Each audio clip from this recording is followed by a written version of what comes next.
wagering world? It's your boy Five Star in Vegas, broadcasting live from beautiful Summerlin, Nevada. This is the wagering world. I'm in here with my co-host, man, the only Sacramento Kings fan that I know. What's good, spreaders? There, how are you this morning? Man, I might be the only Sacramento Kings fan left in Sacramento after what's been going on lately. Since the last time I talked to you, we fired our head coach and our best players on the trading block. So we'll see if they finally do a proper rebuild. And we will see if De'Aaron Fox can get somewhere that can actually maximize his talent, because I don't think Sacramento's the right spot for him. He's probably coming to Houston. Hopefully we can give you guys Fred VanVleet. I'll take the bad contracted VanVleet with a bunch of draft picks, because this team just needs draft picks. We don't need any more draft picks, and we're in some good spots. I don't think that we need to explore into trying to develop any more players. We got everything we need right there. They cannot make the mistake that the 2021 Phoenix Suns made by stripping down the team. It's exactly the same team if you look at it. Like, they had a veteran head coach that was an ex-player, bench guy who was leading the team, really good at X and O's, really good at coaching defense. We had the same thing. They had a young center who wasn't your typical center, kind of finesse, a little bit different than most centers like we do, that was really good at a young age. And they had a lot of young athletes around them that could get up and down the court, two-way guys who could shoot the three and defend like we do. And they just weren't patient, man. You know, and I pray that the Rockets stay patient. I don't want us to trade anyone except for VanVleet, maybe Tate. That's it. But you can't touch. I don't want to give up on Jabari just because I love the leadership that he brings. He's just not tipping the iceberg of what he's going to be. I don't know why he looks a little stiff compared to how he was at Auburn. He's not as fluid. They said maybe he had some back problems or something, but he's not finished. He's actually going to probably grow a couple more inches too. You know, his father was a 7-foot as well and was a center. So Jabari is going to be that new age guy that can play the 4 and the 5 for us. You cannot move Cam, because Cam is instant offense off the bench. He can become a great 6-man if they keep him. You can't move Tari, because great defensive player, great energy. He could be a starter, but he's so selfless, he will come off the bench. You can't move any of these guys. Sagoon, you know, young with wisdom beyond his age at how to get a basket. Then, of course, our man Thompson, who I think has the brightest future of them all, will soon be an all-pro that just can do it all, man. He's an exceptional player, and I love the way that Udoka is using him. I think he's a lot better off the ball and being able to use his point guard skills inside the paint and the key to get easy baskets. But really excited. We're going to talk a little bit later about Boston traveling actually to Houston tonight. I want to send out my condolences to an area of the world, man, that I spent a lot of time in, man, and that's New Orleans, Louisiana, man. Ivan Turner, just like a brother to me, and the Turner family were very close. And I lived in New Orleans with him for a long period of time, man, about maybe a year and a half. Like every school break, we were going to Grambling together, and that's where we met, and playing ball against each other, playing basketball in the Intramural Center. And I started traveling to New Orleans with him often, and we started making moves, and we were getting in the streets out there doing little stuff we weren't supposed to do, but we loved New Orleans. And he had me in 7th Ward, Elysian Fields, and North Galvez, called Front of Town over there, and the 6th Ward in New Orleans, and Orleans Avenue. And we used to hang, man, and we had a lot of great times. And it's a complete travesty what happened out there. Rest in peace to so many young lives and other people whose lives were taken. And I can't understand why it happened. And it connects me in so many ways, Fred, because not only did it happen in a place that I consider one of my homes in New Orleans, Louisiana, but also the fact that the guy who was being charged and was murdered by the police deservingly because of what he was doing, or if he killed himself, I don't know exactly how it ended, but I just saw him laid out in the streets, graphic pictures all over X, that he was from Sugar Land and Missouri City, places that my son grew up in. Missouri City. His mom has a house in Missouri City forever. My wife is from Sugar Land. You know, she went to high school in Sugar Land. So we in Sugar Land every year. So this has really touched home for me, and just a tragic situation. And then on top of that, you look in Vegas and the guy detonates himself, or they say he shoots himself with a gun, and then the car blows up or whatever in front of the trunk. And my wife and I, they're literally 2-3 times a week because it's the entry to Nordstrom's.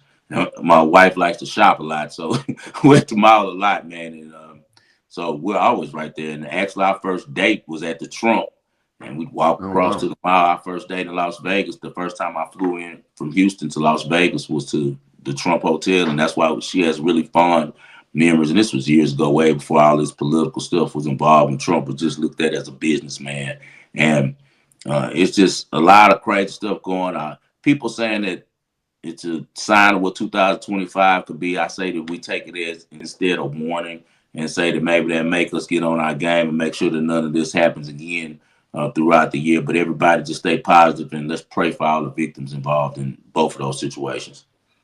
Yeah, it's a lot of sad things going on, and your Newtown wasn't immune either. What was the mood there in Vegas, and how did everybody react? Because that was some pretty scary footage that I saw as well. Very scary, man. And after I heard the New Orleans stuff, because I didn't find out till that morning, because just how life is, you're living yours, you know. And last minute, crazy story. I'm horse playing and messing around, and I fall on concrete and hurt my hip really bad, like a hip contusion, right?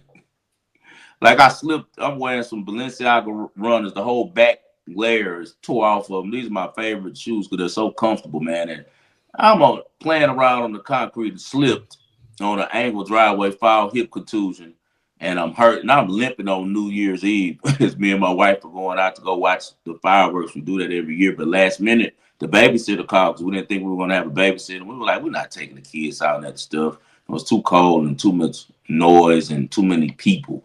So ends up babysitter calls last minute. We go to the fireworks. We have a great night. Don't get in until about 4 a.m. Go kick it with Sino and his girl over at Fontainebleau, gamble a little bit, run into some old friends. We saw Devin Haney sitting next to us at the Baccarat table. He was cool. And ends up I get home that morning. I'm so tired. It's like 4 in the morning when we get home. I probably sleep to 8 a.m. and I get up and it's a bowl game on. I got a bet. And I turn on the parade to try to watch the parade. That's a normal thing that I do on New Year's. I love the Macy's parade because as a kid, that's what I used to do as a kid. I just watch the Rose Parade and all that. And when I turn on the TV to see that, they have the news instead about New Orleans going on. And it immediately just hit me, man. I'm like, wow, we were just on the Strip. What if they would have targeted Vegas like that, you know? And we had an incident kind of similar to that. And that's why they put the barriers up now in Vegas. If people have been coming to Vegas a long time, you know that it wasn't always barriers like it is now where cars can't run on the sidewalk and hit people. But also, Bourbon Street used to have it, but for some reason they said they were repairing it this week. Just strange timing, you ask me. But yeah, unfortunate situation there. And in Vegas, I think that people are taking it more of, why are we next? Because we're one of those places like Bourbon Street where it's always people around, and you know, people are just kind of healing from the shooting situation. You know, just a time you got to be on your P's and Q's when you're out, man. I like to stay at home now. I don't like to be out as much, and I don't want to become a hermit. But even when out with the wife and the family, guys, make sure that you just paying attention to what's going on around you. Yeah, sad news. So obviously our thoughts are with you, and hopefully this is the last we're discussing things like that for a while. Let's move into the sporting section of the show. This is the wagering world after all. And since the last time we've talked 5-star, you see me in the empty Raider Stadium.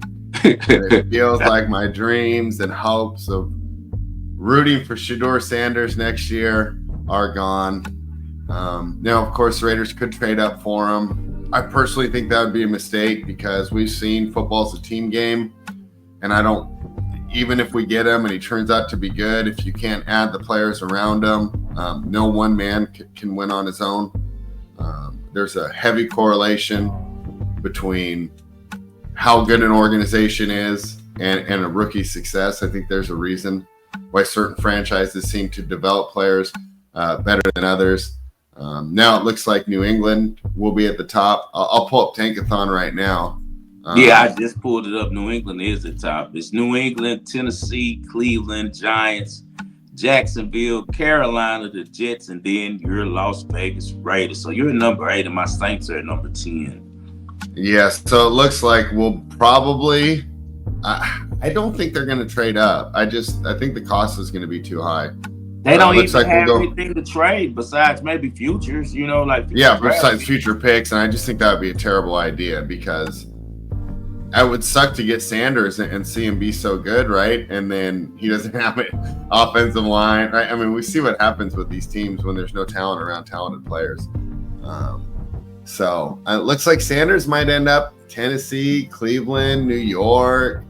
Cam Ward will probably end up on the Jets, the Giants.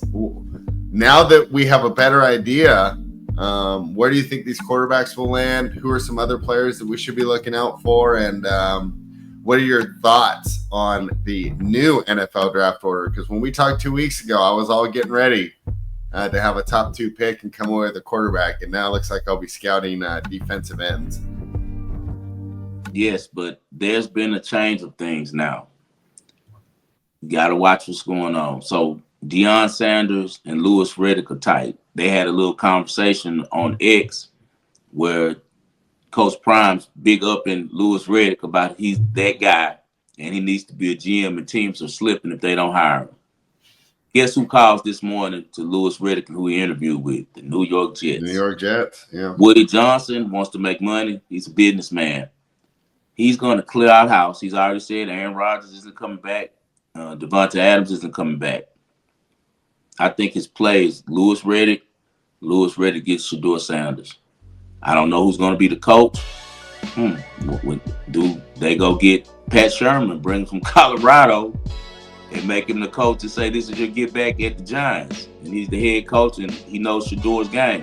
And he's really familiar with the NFL. And we know that a lot of these guys are retreads in the NFL, and sometimes they do okay.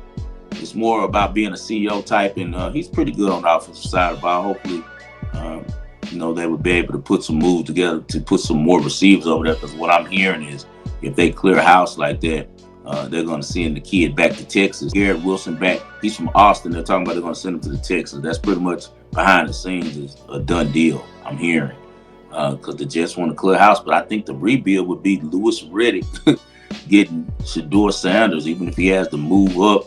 And he might try to get Travis Hunter, too.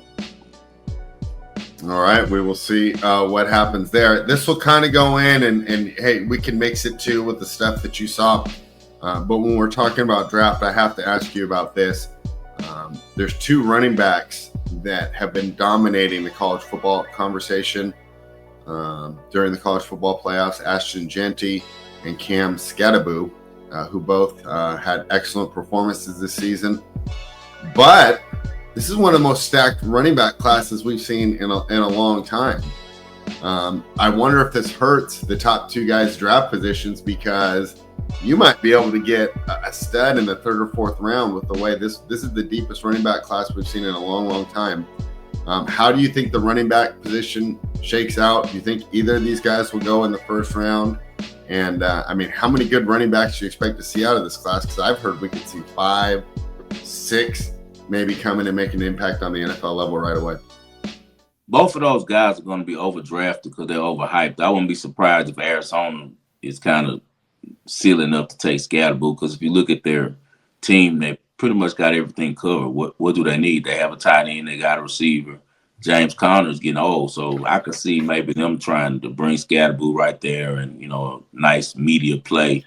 But I don't know how effective Skattebo is going to be. I want to see how his speed looks in the NFL, because it's a big difference between playing college guys and playing in the NFL. And some of these guys, they look extremely fast in college, and then when they go to the pros, they can't outrun anyone. So I want to see that. He is a skilled player. I see him more as like a fullback or H-back that someone like Shanahan would use in the youth check kind of way, than a primary running back. But I could be wrong, As far as Ashton Jeanty, he's a guy that if he's in the right situation, I think that he'll be one of those guys that can, carry the load for a team.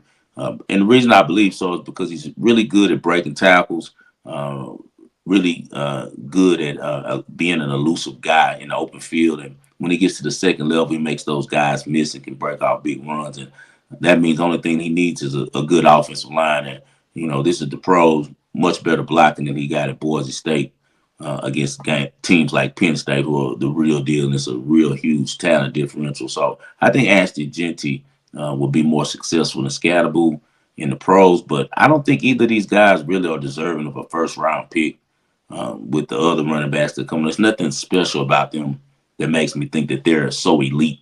Like how I look at Jahmyr Gibbs, I don't see them like that. Yeah, and like for example, a quarterback, you might have a different opinion, but the general consensus is after the top two, it's a huge drop off. That's not the case with running back. It feels like you have to get to the sixth or seventh guy on the draft board before there's really a drop off. You guys talked about where you're at, spreads. You guys are on a good spot, but you're gonna probably win this week, right? Who, the Raiders? Yeah. I mean, it depends, and we'll get to that in a little bit. If the Steelers lose, the Chargers have nothing to play for, right? Right. Yeah, and I wouldn't be surprised if Cincinnati won. So, yeah, there's a good chance that Raiders will be playing some backups, and they could win again. Yeah, if they can stay in this little area right here, they'll be okay. And the reason why, we know New England's probably going to go with the Heisman Trophy winner at number one. Number two at Tennessee, they probably go a lineman of some sorts, unless they're ready to get out of the Will Levis business. I think they're ready. I think it'll be Cam or Shador. Well, it'll be Cam Ward. He'll carry on the tradition of the black quarterback with that franchise. That franchise always just had brothers at quarterback. Yeah, that's true. Yeah. Years, so I could definitely see that. I don't think that they draft Shador because, one, behind the scenes, Coach Prime is going to tell them don't even think about it. Like if you do it, you're just wasting your time. We're going to sit out. So I see them pass it. Cleveland, they're not going to draft a quarterback because Deshaun Watson just did a restructure with his deal. Him and his girl broke up. I think they're expecting a better season this year out of him. That's a mistake. Well, another thing he has going in his favor, now maybe a little bit of the scum is off of him because Jay-Z has been exposing Busby as being this bad guy as well. So maybe has a little bit, less, troubles. It's starting to as time kind of heals everything. So maybe he'll have it off his mind less and we can see a better version because he's still a young guy. Like, it's not like Deshaun's old. He doesn't seem the same because, like I said, he had that jank on him. Let's see if he can get it off of him. The Giants are the spot. That's where do they take Shador right there to say F you to the Jets because we know what you guys are up to. But I think that Louis Riddick would be smart enough to probably move up and get Cleveland's spot and get them some draft picks. And Cleveland probably would be happy with that because if you look at Cleveland, they're a really loaded roster. They don't really need for anything in the top three. They just had a bad season. And I think they'll bounce back next year. And Stefanski is still the guy. I know teams are hoping that they're dumb enough to fire him. Yeah, I'll take him in Las Vegas. All right, let's talk about what we saw. We talked about Genty a little bit. He wasn't enough. Penn State dominated 31-14. What'd you see in that one? Oh, that was a great game for us. The group, we won the first half, and we won the whole game. And we even stole the second half. That was a real sweat the second half was. But as you remember, we'll talk about later when we get to who got the props. Penn State plus 600, man. It's the way that they set up this bowl playoffs that really was advantageous to the Penn State and Indy Lions. I don't think the committee tried to do it, but, they're blessed with good fortune and they have to play Boise State. And now I think that they're going to beat Notre Dame as well. And my plus 600 is going to be looking real good when they're in the championship game. But, yeah, Penn State's defense is awesome. A bunch of playmakers on that side of the ball. I don't like anything about Coach Franklin outside of these two things, and they're really good. He knows how to recruit his ass off, and he keeps a defense that makes plays. He has a long ways to go on offense. His offense is always vanilla. And what I don't like about it is he considers himself an offensive coordinator type guy. So he runs the dumbest trick plays like they never work. They're always the weakest. They're the worst trick plays you ever seen. Just drop back, man. Hand the ball off to those two studs that you have at running back. Throw the ball to Warren, the tight end. You guys are going to be okay. Couple deep balls to number 5 for them, and they'll be okay. Boise State was living a Cinderella story. Props out to the coach, Spencer Danielson. Great job, religious guy. I like how he made sure that, he spoke about his faith when they interviewed him. It's important that we push positivity as much as we push, negativity in sports. And that was just a good story. They won't be heard from again. It'll take another 10 years or so for them to come back around, but Penn State does what needs to do. Another big tick we cashed on that one was under 133 yards, rushing yards for Ashton Genty. I gave that out as a free play on X. A lot of you guys played it. I'm glad you were able to cash. I knew the Penn State's defense is ferocious. And shame on the coaching staff. I give you guys kudos for having a good leader, but shame on the OC for continuing to run Genty when the game was out of hand to try to, reach a certain number for his stats and stuff like that. You could have got the kid hurt, man. He's not worried about stats. He's trying to get to the NFL draft at this point, man. So great job by Penn State, and my plus 600 for them to win the championship is looking sweeter. Looking a lot better. Let's talk about Texas, one of the big teams with the chance to make that ticket not so sweet, as Texas was able to outlast Arizona State. Man, for someone who's rooting for Arizona State, they have 4th and 13. I don't even know what happened on that coverage. I thought they had him, man. I thought that they had him. They simply did not. Congrats to Texas for executing when it mattered. And boy, Arizona State's got to feel sick that they weren't able to just play a normal basic coverage on 4th and 13. Your thoughts there as Texas advances and Arizona State was oh so close, but with a team that's not a traditional powerhouse, you got to wonder when they'll get an opportunity like this again. So much to say about this game. First of all, Arizona State, shame on you for, first of all, calling that play on defense to show Quinn you were such an easy look. Zero blitz, no creativity, no disguise. Just we're all at the line, and all of your great it's like preseason coverage. It's like how you play preseason. All your great wide receivers that all run 4.3s and are like 6'3" can go one-on-one with our slow-ass defensive pass. Just a horrible call. Like, what are you doing? Like, at least show some design there. Like, I hated that call. Kudos to Quinn Ewers for having a cool pulse to say, what the hell are these guys doing? Check into the protection and throw a complete dime for the touchdown. So, he executed, but they gave him something so vanilla. Like, that was horrible. And number 2, how dare you, Arizona State, say that you're going to sue the NCAA or press a lawsuit or something that I'm hearing about that they're going to do because of the non-targeting call. The interception that Arizona State got, and I had Arizona State plus 700 to win money line. So I wanted them to win the game. But let's be real. This was a better refereed game than a lot of games we've seen.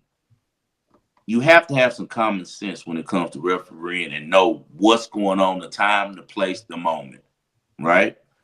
Arizona State gets an interception. Sure, the DB for Arizona State flies through the air and makes head contact with the Longhorns receiver.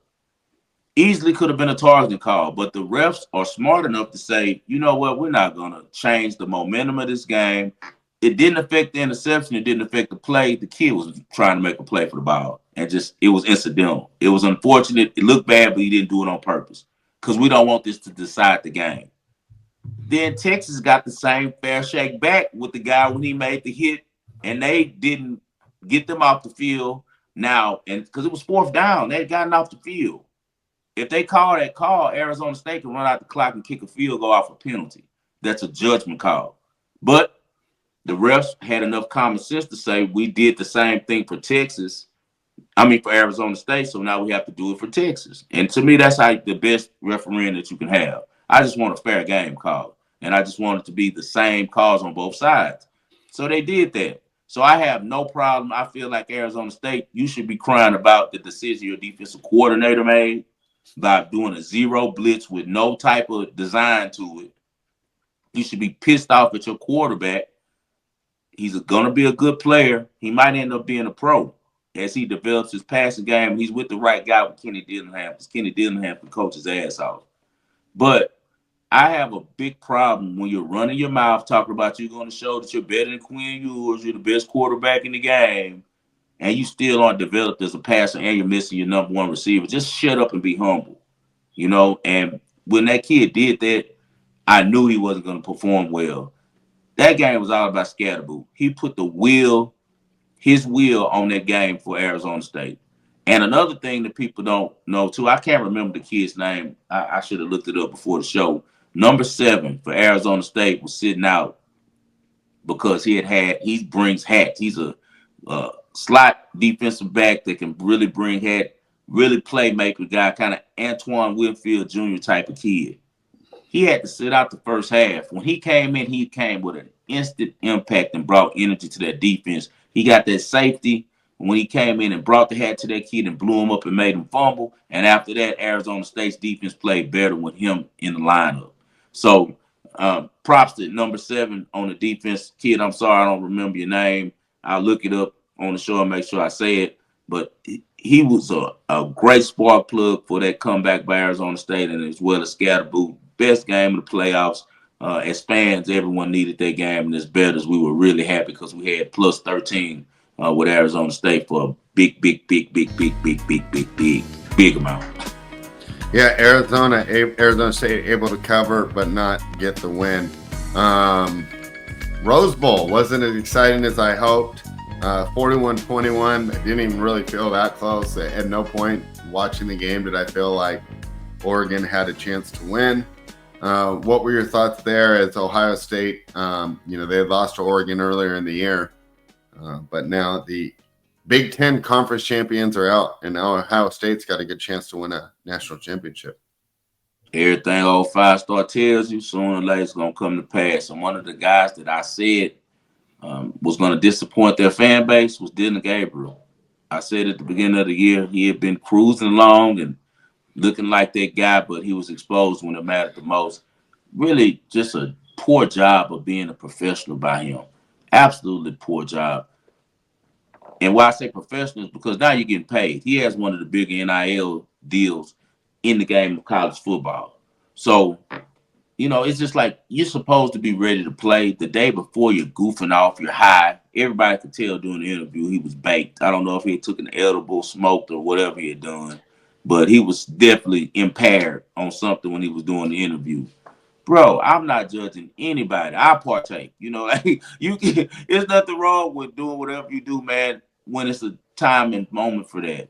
But what the hell are you doing being high the day before you're playing the biggest game of your life, bro?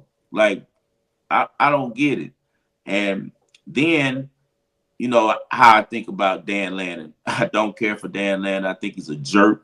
I think he's not a good person. I would never send my son to play with him. I don't like what he represents for college football because he's a hater. I think that you should congratulate every other guy who's out here trying to do what you're trying to do, not hate on them when your program is doing the same thing, trying to get clicks and likes because you're trying to get recruits. And I've never liked him since he was hating on Prime like he did. He's just not my type of guy. Well, he didn't play Evan Stewart the whole game. There's some stuff that came out later on in the third quarter about he was injured in practice or something or before the game. But I personally think Dan Lannon made a decision off a discipline situation, but this isn't the time to do that. You needed him. He was the best player when they beat Ohio State early in the year. And just like I told you guys that Gabriel will be exposed, Will Howard's time's coming too. He's not a consistent player. And we're going to see against Texas if he can make the same type of showing that he had at Oregon. I think that Ohio State played their national championship this game. All right. Finally, in a postponed game that happened yesterday afternoon, we're recording this on Friday. Notre Dame beat Georgia 23-10. Okay, so I talked about the 41-21 not being as close. I thought this game was closer than the final score because if it wasn't for that swing right at the end going into the half, it was 3-3 with about 2-3 minutes to go in the first half, fairly even game. And then Notre Dame gets the big turnover scores the touchdown, and then, of course, kind of cruises from there. What did you see when Notre Dame beat Georgia? This game had me so damn frustrated because I took Georgia last minute. At first all week I've been saying Notre Dame, Notre Dame. I'm taking Notre Dame. Then just sat and thought, and I was like, the numbers telling me to take Georgia because we have no Carson Beck. We don't know too much about this kid that's going to be the quarterback for Georgia. He only has some mop-up duties, undersized. What does the book see that's not making it where Notre Dame is -6? In my opinion, they should have been just off their defense alone. And I probably should have stuck to my first thought, but then I thought about Kirby Smart, and he had those boys ready to play. It became political, man. It was just a bad play by me on even playing aside because all the stuff that happened with, the travesty on Bourbon Street, the extra day of rest, just you don't know whose families was affected by this. You don't know how the kids were taking this. I should have never bet aside. I did bet the props on there and won 2 nice prop plays that I had. And all of them were surrounding the quarterback, Riley Leonard. I had over 48 yards for him rushing and under 184 from passing. He's not a good passer, and it's going to come out to hurt him next game. I think that Penn State is going to put a spy on him and really make him throw and stop allowing him to get these rushing yards because things break down and he just takes it to old school, middle school football, just the quarterback that's going to act like he's going to throw one pump and just take off and try to scramble and get the first down over and over. And it gets irritating if you're a defense because you stay on the field longer and longer and longer. But I don't know how it works, long term as a formula for winning. I think that their story comes to an end this coming up week against Penn State. But Notre Dame gets through. Great job on the kickoff return after the halftime. Great job by their defense with the strip of Gunner Stockton right before the half. That changed everything because that made them be able to get a touchdown. And it swung everything going in 13-3 and then put the 20-3 on top of it. But the refs did a horrible job early in that game. And it kind of affected Georgia more than Notre Dame. Notre Dame was playing really aggressive, doing dumb stuff because they were too hyped. They were holding receivers all over the field and they weren't calling it. They roughed the punter twice. Now, by the rules, it says that running into a kicker is when it's an accident. You were either blocked to him or, incidental contact. They said if the punter is exposed and you hit him, it's automatically roughing. Twice he was exposed in full kick, leg up. Guy just crashes into him. Refs give him a reprieve twice and allowed Notre Dame to survive. And I believe that Georgia was going to score that drive. And then on the next drive, Georgia hits a big play in the second quarter down the field to the kid to the 10-yard line at 1st and goal. They say a sideline infraction. I've never heard that call before in a game where they actually gave them a penalty. Some people are saying he came in contact with the ref. Like, come on, man. This is the national championship semifinals, bro. I mean, quarterfinals. You can't call that right there. And they did a horrible job, that officiating crew, that whole game. And Georgia, unfortunately, they had less penalties, but they had more penalties that should have went against Notre Dame that weren't called that really affected the game, I believe. I think that Georgia could have controlled this game early if the refs wouldn't have gotten away. But neither one of these teams, in my opinion, can win a national championship. Georgia's completely handicapped without having a quarterback. And I want to see what Kirby does next year at that position. Does he bring Stockton back, or is he going to go get a big-time recruit, which we know he can? But he's never really done well with dual threat quarterbacks. You saw Justin Fields was at his worst at Georgia. So it's a pocket type of guy that he likes to see if he can find the right one. Yeah, it'll be interesting to see which way they go. And for me, college football landscape is crazier than ever. This new transfer portal, it feels more and more like pro sports. Thought that might introduce some parity, and I guess it did because none of the teams who were on bye advanced. Before we go into your president, that's my final question I wanted to ask you. Do you think that the month off hurts? Do you think that this is diminishing the importance of those conference championship games that we used to love so much? Yeah, it's a lot of things that went wrong. If Oregon was smart, they should have lost the Big Ten championship. They should have been able to read what the pass was going to be. But also, now you're thinking like, damn, what's your initial goal when you come in camp? Any team is to win your conference as a college team, win your division as a pro team. So now you're going against your goals from the beginning of the year. It's just a bad format right now. And they're going to have to fix it. One thing they're going to have to consider is stop doing it where if you're an automatic that you're automatically off or get a bye because you won your championship, your conference championship. Instead, they should have it where they seed it by maybe either your ranking or by a committee. Allow a committee to seed the teams. You know, kind of like how what March Madness is, where they seed them. Like these are the teams that all made it. They're one group. Now seed them in by power rankings, and we'll get a better outcome because Oregon really got jobbed. It couldn't have happened to a finer guy than Dan Lanning, but the truth is the truth, and they got jobbed with being the number one team and having the hardest route. All right, yeah, that was one of the reasons you liked Penn State. Wasn't necessarily the makeup of their team, but the route that they were going to need to advance to get to that college football playoff. All right, let's move into the present. We have some more games tonight. The First Responder Bowl. Texas State is -14 against North Texas. Your thoughts?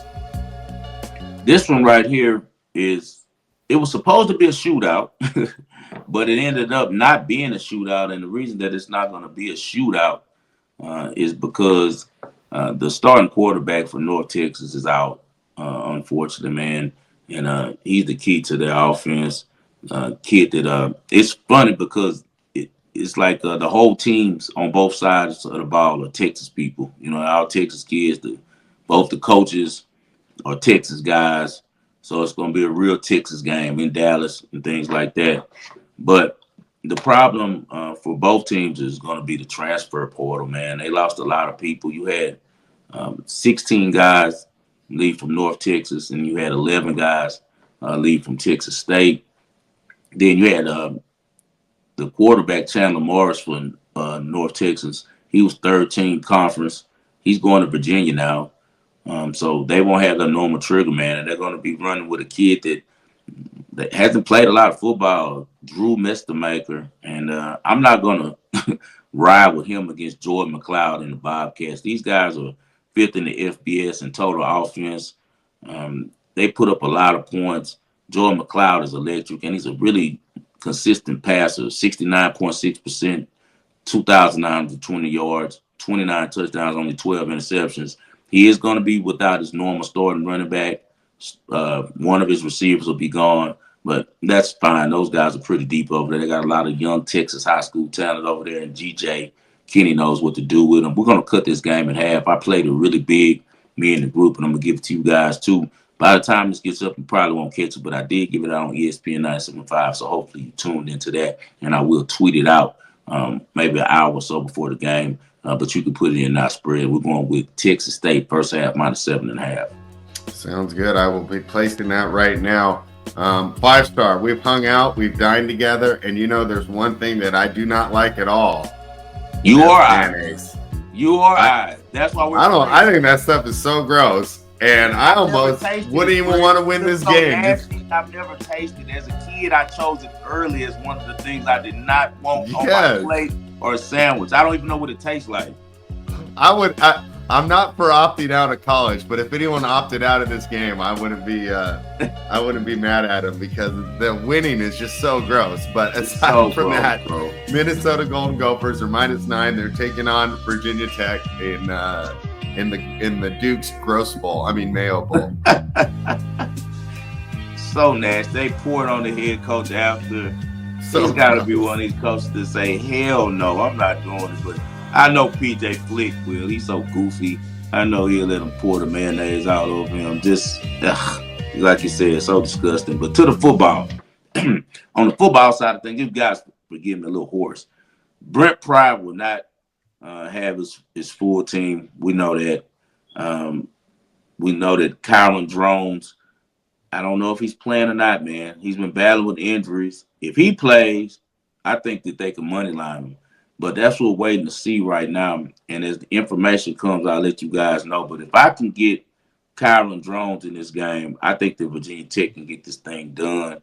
But I doubt that he plays, man. I doubt that their big time running back, Bashar Tootin, plays as well. It's just, you know, it is. It's so funny with these opt outs, man. But Minnesota is the better team.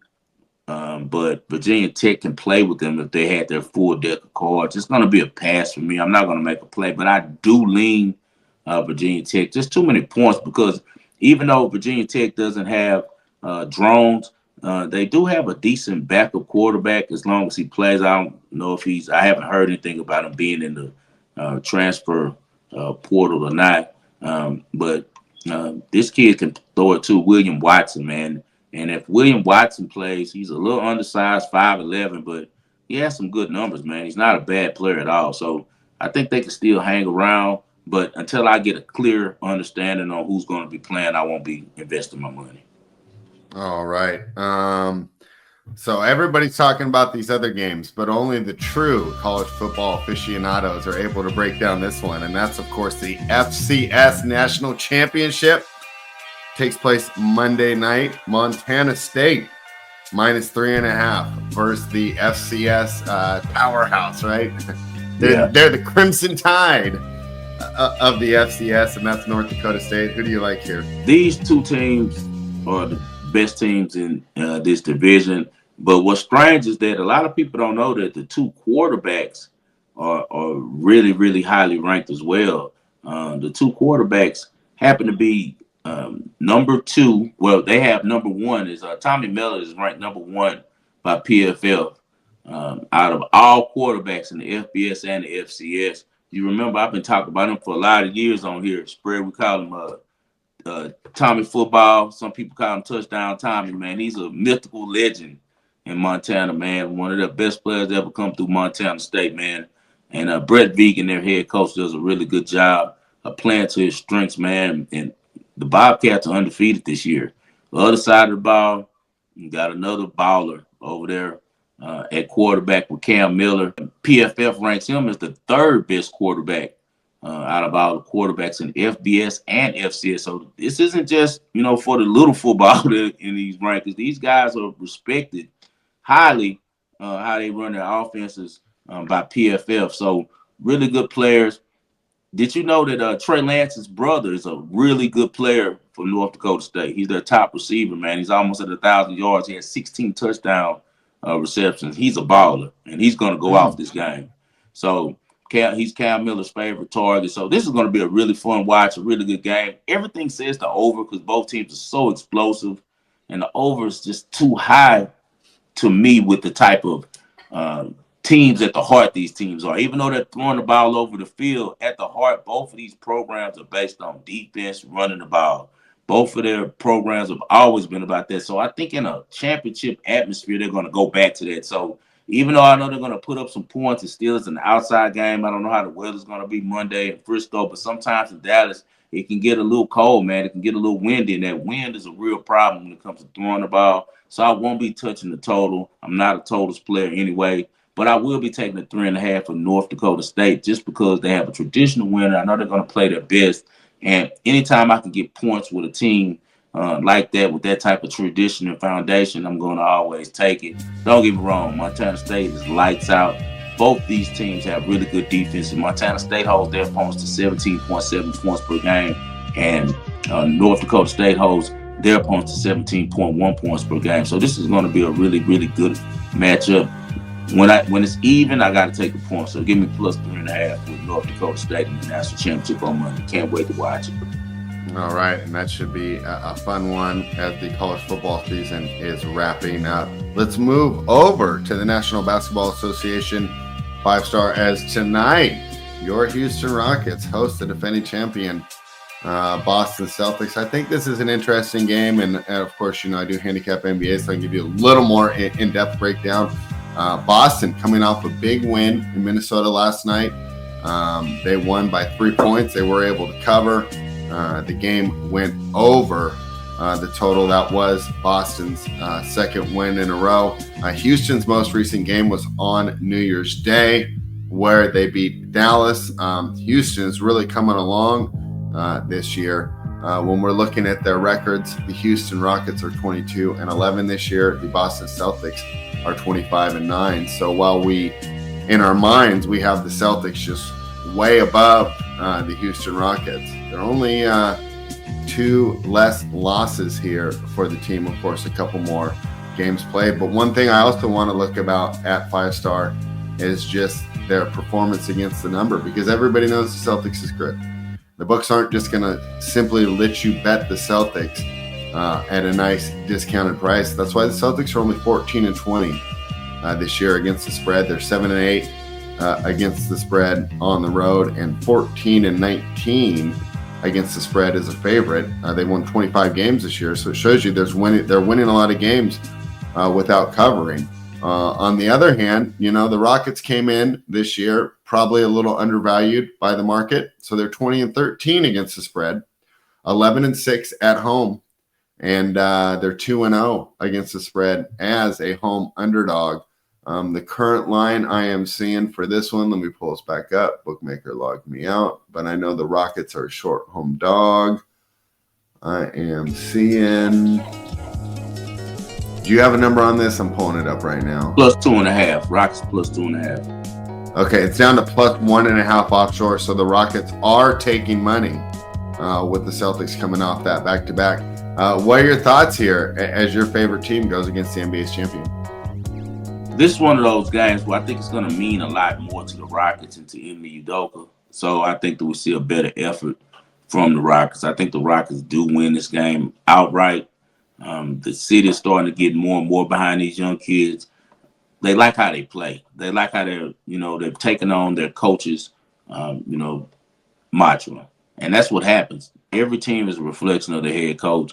And as you know, Ime Udoka was one of those guys who nothing was ever given to him. He was on a lot of rosters. He had to fight hard to get into the league. He had to be tough. He had to play defense. He had to be the enforcer. And that's how the Rockets play. Like, they're a tough team, man, and they're not a team that's going to back down from anyone. And I think the city is starting to like that, because that's the type of city Houston is as well. So I think the house will be full tonight. They might get there a little late. So that's why we're going to take the full game, because with traffic, it's kind of hard getting downtown into Houston, man. But I do like the Rockets, man. They're 20-13 against the spread, one of the best teams against the spread in the NBA. I've been betting them a lot, and they've been really cashing for me. 12-5 at home, and I think they get it done tonight. All right, 5-star liking the Rockets. The Oklahoma City Thunder host the New York Knicks. Let's see where this line's at now. I'm seeing -4.5. Yeah, 4.5. And it's been there. That's been a pretty steady number. That's what it was when I was looking at the lines last night when they first came out. So we have some interesting things going on here in this game. Both teams have been good against the spread. Oklahoma City a little better at 22-12 against the spread. Oklahoma City is 12-5 at home against the spread, and they're 15-2 at home this year. And all 15 of those wins have come by at least 5 points. I think that matters when we have a spread of 4.5. The Knicks are no pushover either, though. They're 19-15 against the spread. However, only 10-9 on the road, and only 2-1 as an underdog. They've been favored a lot this year. All of those games were on the road. They're 2-1 as a road underdog. However, 5-star, I feel a little safer about taking Oklahoma City in this one. I do believe we're getting a discount because Oklahoma City did play last night. This is the second of a back-to-back. However, none of their starters went over 30 minutes in that game. So I think we're getting a little discount, because I know the books factor in back-to-back, but maybe not as much as usual. If this were to be an NBA Finals matchup, I know that's not likely, but it is a possibility. I think it's actually reasonable. It's not like I'm talking about, Thunder versus Atlanta Hawks here. I mean, this is a real possibility. I think this game would be 6 or 7. So I think we're getting a little bit of a discount here, and I like laying it with the Thunder. What are your thoughts? I like the Knicks, man. The Knicks have won 9 straight games.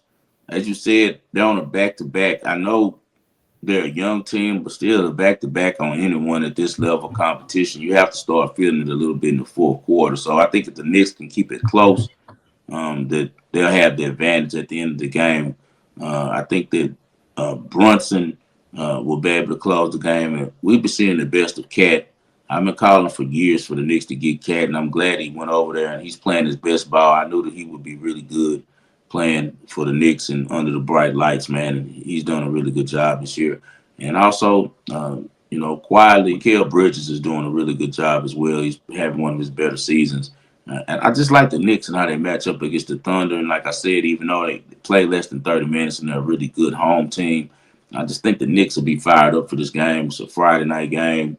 A lot of eyes is going to be on this one. I think they want to show people that they're not pretenders. So I'll take the 5 points. I'm seeing 5 points somewhere at a couple places. And maybe OKC wins, but I think that the Knicks can keep it in the number. So give me the Knicks +5 on this one.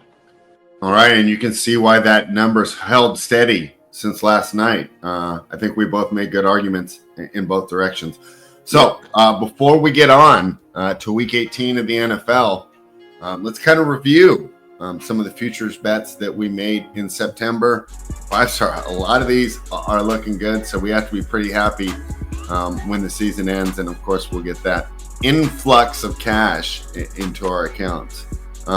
First one, Jaden Daniels to win Offensive Rookie of the Year. 5-star, I'll admit, I did hedge a little bit and grab some Brock Bowers at about plus 2,000 at one point in the season, seeing how he's breaking all those records. But I think that because Jaden Daniels plays a more important position and he was so instrumental in turning what has seemed to be a hopeless franchise around. I mean, when I'm a Raiders fan and I look at what Jaden Daniels has done for that franchise out there in Washington, you have to be inspired because it looked like they were years away and they were never going to get it done. And just the impact of one man and his leadership and his ability has really turned things around. So not a sure thing yet, but we got to be pretty happy about that Jaden Daniels ticket, huh? Yes, Spread. Jaden Daniels has had a phenomenal year.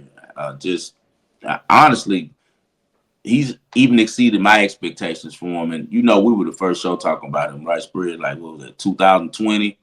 We thought he might come out then, and he ends up transferring to LSU and playing 2 more seasons. Because I feel like he could have came out from Arizona State and he was still been a really good player. But he ends up living his football dreams all the way out. Like, who's had a better career than Jaden Daniels? Like, he's won the Heisman, played at LSU, played in the Pac-12 before it, was over with, and now it's about to be the Rookie of the Year. His only competition I could say is Bo Nix, and I'd have a ticket on Bo Nix too for a small amount.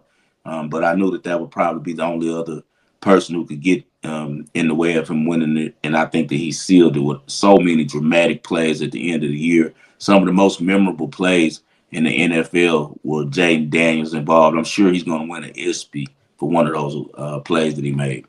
All right. So Jaden Daniels looking pretty good. Bears under 9.5 wins.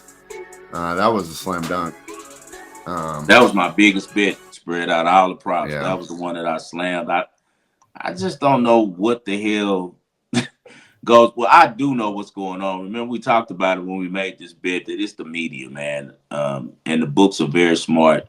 They know how to put out the information to the media, and when they give the media's that information, the media's going to give it to the public, and the public just really bought all of the sauce on Caleb Williams, not thinking about he was a rookie quarterback, not thinking about who was coaching him, not thinking about who was going to be his play caller, and not thinking about the problems that we saw at USC before he even came to Chicago, and that was being able to pick up quickly where to go with the ball, holding the ball too long, problems trying to play hero ball and things like that. So he still has a ways to go. He's a smart kid.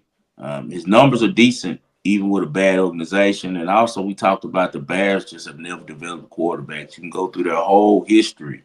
The Bears have always been horrible at developing quarterbacks. And we'll see if Caleb Williams can overcome the curse. But, man, their poor coach didn't even make it through the whole season. So he doesn't survive, but we cash big on the Bears under 9.5. Eberflus, I guess he'll be a DC next year. Yeah,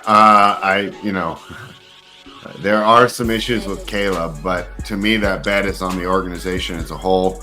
And we've seen multiple times how this organization's failed to get stuff done, even with the way they set up Caleb with the coaching this year. Eberflus clearly wasn't the guy. And then hiring that offensive coordinator who had basically done nothing to deserve being hired out of Seattle. Just a disaster of organization. They go all in on skill position players, but they don't address having one of the worst offensive lines in the league. And one thing I will give Eberflus credit for is he's a defensive coach, and I thought the defense was all right. I don't think that's the reason they lost. Comes down to a poor front office and poor coaching. Probably put Caleb in an 0-win situation. So we will see if the Bears can turn things around. However, the way that organization's been run for the past 20, 30 years, I personally am not too too optimistic for that franchise. Texans to win the AFC South. Even though the Texans had a down year compared to our expectations, they still won the NFC South with ease. I don't know if what that says about the Texans or simply just how bad that division is right now. Jacksonville took a huge step back. Indianapolis is kind of floating around. I have no idea what they're doing. And Tennessee showed you, hey, everybody wants a hot young offensive coordinator. But I think that team took a step back, losing Mike Vrabel as well. So the Houston Texans, although they had a disappointing season, they win the division. We win our bet. And once the playoffs start, anything can happen, especially when you have a talented quarterback such as CJ Stroud. Talk to me about winning that bet and just your thoughts on the Houston Texans season overall. Texas had a good season. CJ Stroud, he just had an off season. He's going to bounce back soon and he'll be back to the guy that we saw. I mean, it might be during the playoffs. I don't think it's that crazy that they win and get an upset in the first round. I don't either because they're a really solid team. What happened with CJ, man? CJ, after his rookie year, became so popular that he enjoyed the fruits of his work a little bit too much. And I'm not saying that he was partaking in a lot of different bad things. I'm just saying he was just a lot of places. He was traveling a lot and doing a lot of stuff. And even though you're working out, you're not locked in mentally when you're doing all that stuff. So I think that he's going to sit his butt down this offseason. He'll probably be in the Houston facility and probably doesn't move around like that this summer and gets back on his game because he's one of those guys with a lot of pride in what he does. And I know he's heard all the whispers and all the talk about how he's falling off. And there's going to be a lot of pressure on him to have a big statistical year next year. As far as the Texans winning this AFC South, they should win it the next 5 years. Like, if you look at the teams around them, Tennessee still doesn't have their quarterback. Now, if they draft another quarterback in Cam Ward, they have to start all over again. Cam Ward would really do good in that offense because I do think that their coach Callahan, being a second-generation guy in the NFL, is going to be able to be successful on offense. His dad is one of the best offensive line coaches in the game. If he has to, I'm sure he'll come coach up the line for him or come in and help him out. So Tennessee, to me, will be the next team that can kind of battle against the Texans if they are able to get Cam Ward because we've seen Cam Ward. His game is perfect for the new NFL. I think he's going to be lights out in the game. I think he's going to be really, really good if he's with the right coordinator. Then you have the Colts. They have the wrong quarterback. They've tied themselves to the wrong guy. Anthony Richardson is a really, great athlete. Just hasn't had enough snaps at quarterback, man. He hasn't seen the field unless we see a miraculous, growth in the offseason. I just think he has 2 or 3 more years before he can actually become a passer from the pocket and really anticipate throws. So they're going to be stuck in that situation over there. And I wouldn't be surprised if soon they lose their GM, who's a guy from Houston. And I think he's going to get another opportunity somewhere else quickly if they move off him, or he might take another job somewhere else. I kind of think they're in a rut a little bit in Indianapolis, and they might need to reset. And we know what kind of owner that they have as well.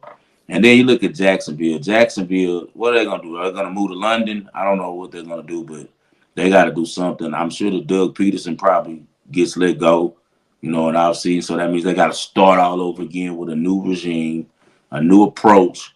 And Lawrence will be coming off an injury. And is Lawrence really good? We're about to see all of that too. So I just think the Texans are in a better situation because they ran better. They got the better GM than everyone else in the division, probably the better coach than everyone else in that division, and definitely the better owner than everyone in that division. So if they keep that going, the Texans will continue to dominate the AFC South. Easy cash on that one.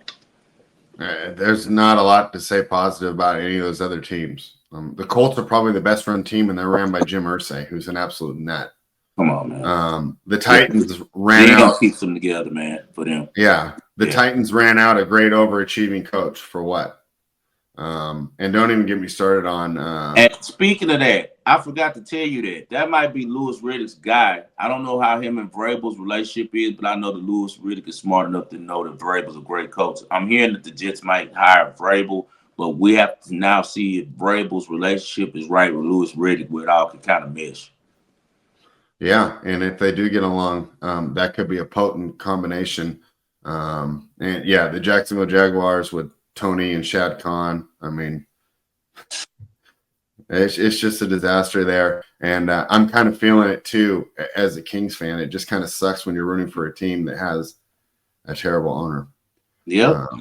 Because they'll just continually make bad decisions, short-sighted decisions. Look how quickly decisions. the Rockets turned it around, because we already knew that Fertitta was a great owner, was going to provide whatever was needed for them to be successful, and he was going to let the GM make good decisions. And great hire. Stone saved his job behind Ime Udoka.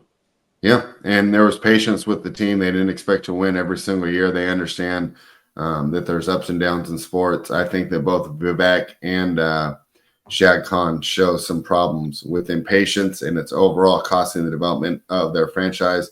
The Lions over 11.5 wins, another winner for us.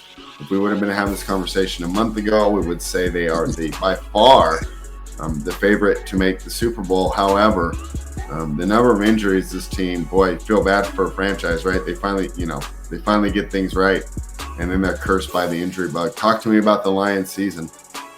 Lions are a really good team, man, and they're about to play a great game. We're going to talk about it a little bit later on the show, where it's for no bigger stakes in the regular season that you're going to find, and win the division and number one seed through the playoffs. But Dan Campbell is just a good coach, man. He's a great motivator, made some great hires. Ben Johnson's something else, man. I was watching those plays he was calling against the Niners. I was just in awe. It made me go do some research. I was like, where the hell does this guy come from? And I see a lot of Mike Martz in him, and they say that that's one of the guys whose trees he kind of followed. But he's kind of like a mad scientist that kind of took a lot of different things and made his own, system. And he's not afraid. He has, the balls to run some of the craziest plays. But the thing that people don't recognize about the plays that Ben Johnson runs is how well executed they are. Like the precision in them. Like you don't see the Lions turning over the ball when they do trick plays. They're successful on them about 90% of the time. And even he took that play from actually Andy Reid, the hook and lateral play that he ran against the Niners for a big game to Jameson Williams. But I just love watching this Lions team play. They're going to have an exciting game. That's what you can always bet on, because their style of play is just really fun to watch, man. And kudos to everybody over there on that staff. They get it done. Kudos to my guy, Jared Goff, for helping us get over the 11.5 wins. Jared Goff is just always been an underappreciated guy in the league. And I think after it's all said and done, he might find his way to Canton. Yeah. Wow. All right. Let's see how that turns out. Numbers. One that we're not sure about. Fred, look at his numbers. Yeah, he's gonna have to do it for another 4 or 5 years, though. He's got to get some consistency in there. So we'll see if that team. He might get a Super Bowl spread. Yeah, if he does, I think it'd be hard to keep him out. He's already been one, and now if he gets one, Yeah. But as for me, I don't know if this year is going to be the year. No, it's not going to be this year. We do have Green Bay to win the NFC at plus 750. had to be disheartened about the way that Green Bay's looked against the top teams in the NFC. Green Bay's lost twice to Detroit. They've lost twice to Minnesota. And they lost to Philadelphia. To be fair, that Philadelphia loss was played in Brazil in a game that I didn't give much credence to, but still had to be noted. I think Green Bay's doing a great job. They have a smart young quarterback. They're excellently coached. I just don't know if they're ready to do it this year. They might need a little more improvements on that roster, and I think Love might need a little bit more experience before they're ready to compete against the top. He always starts out slow in those big games, man. Yep. Both Viking games, I mean, it just looks terrible the first half, and ready to send off all the tweets and texts making fun of him, and then he looks like a Pro Bowl quarterback in the second half, one of the best players in the league, but it's too little too late.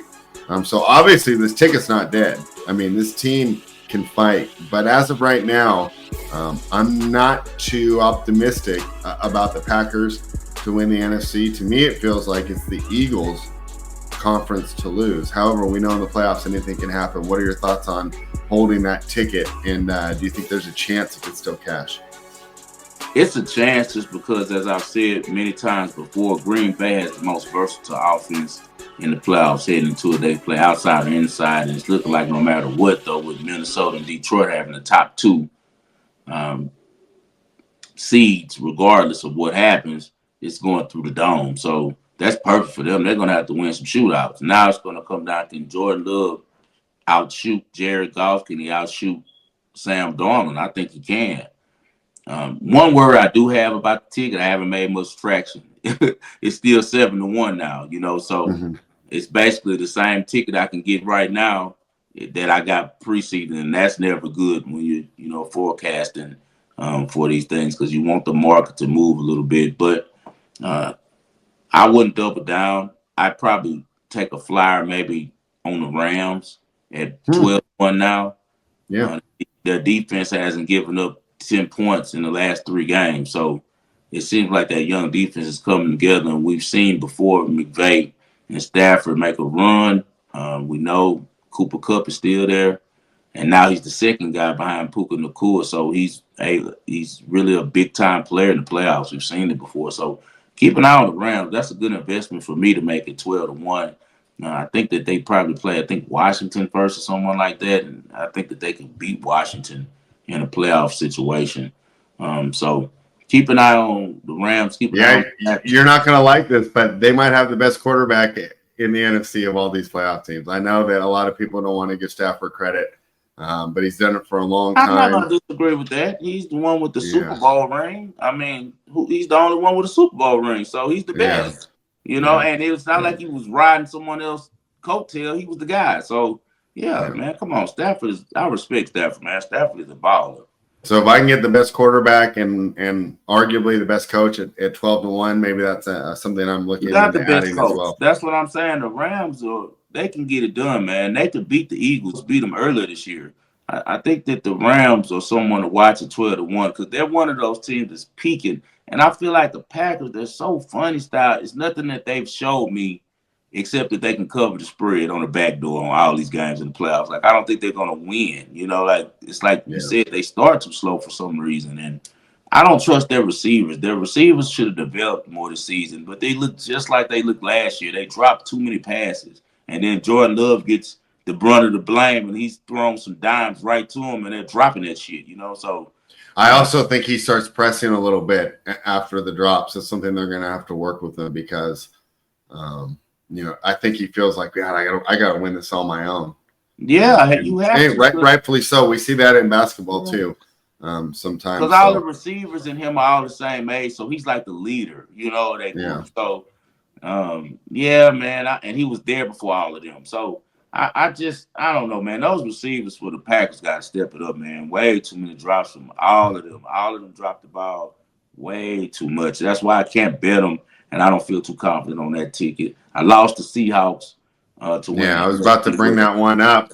What do you think happened there? Was it just simply we bet on the fourth best quarterback in the division? I mean, I don't want to give Geno Smith all the blame, but You got great skill players. I know the offensive line isn't good, but look at the offensive lines in that division. It's not like there was a Lions or an Indianapolis Colts in that division. The defense did suffer some injuries, so I guess you could blame that. However, the defense got healthy towards the end of the year, and this team had a chance, and they simply weren't able to come through. And I know it's a tough year for drafting quarterbacks. I don't see a lot of projects in this draft, so they might have to run it back with Geno Smith. But to me, that's the glaring weakness of this team and the reason that ticket didn't cash. What is your evaluation on why that ticket didn't cash? Ryan Grubb. Really? I didn't like him, man. Okay, because he gets a lot of credit from all the people I listen to. So tell me why you don't like Grubb. Because I feel like Geno is that bad. It's like another thing you got to remember is the first year for Mike McDonald. He's kind of feeling his way through.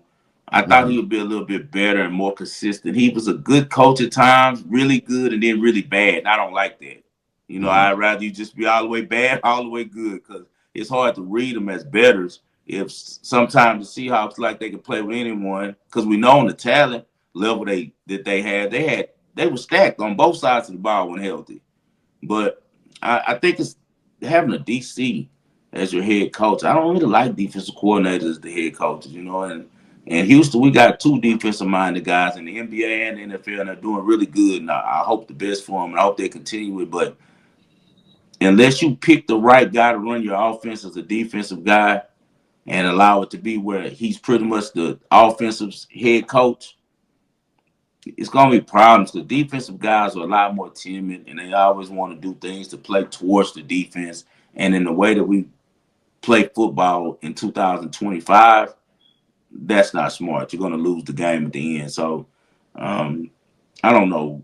I think the Seahawks should have won that division. They gave the Rams life, and after they got life, McVay turned it on and did a really good job of stealing that division from them. So we don't win that one. But I think it still was a good play, especially 420, 4-1, you know. Oh, I thought for sure you were going to get it. So credit to the Rams for pulling that one out. And the last one you have alive, you talk about, you know, having a better price. The Packers price is about the same. But this one, you got a lot of value here right now. I'm talking about Penn State plus 600. Real quick before we get into tomorrow's games, what's your approach for that? Ride it for one more game and then hedge in the finals, assuming they make it, or you're going to ride it the whole way? It just depends who wins. I personally think Texas is going to upset Ohio State. So if Texas upsets Ohio State, I think Texas against Penn State for the national championship would probably be Texas -2 or so. So then I would probably be able to get Texas at -130 and load up on it, you know, money line.